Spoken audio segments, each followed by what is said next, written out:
करे मजा तो के मिली जैसे आगी तो चप धोन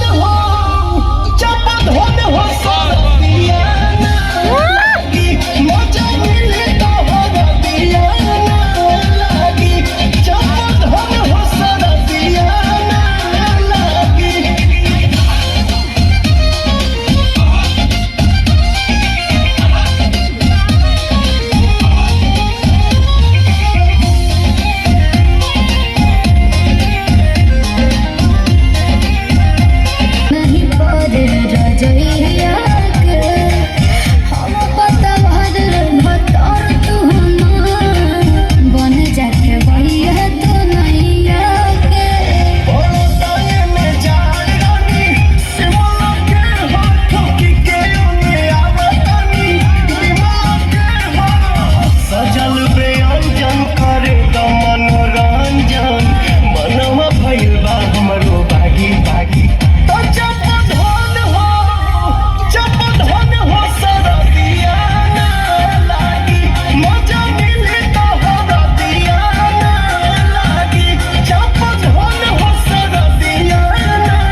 खाली भापतारा चूल्हे में लवन डाली तो पोतारा बानी बोलावत का सारा पोतारा खोली के होने फेंक देंगी नरिया जानू कलमिए पहोइया नरिया जानू पीला प्रेम रस गोरी कोरवे में कस गोरी कहबे नु भाग धनिया।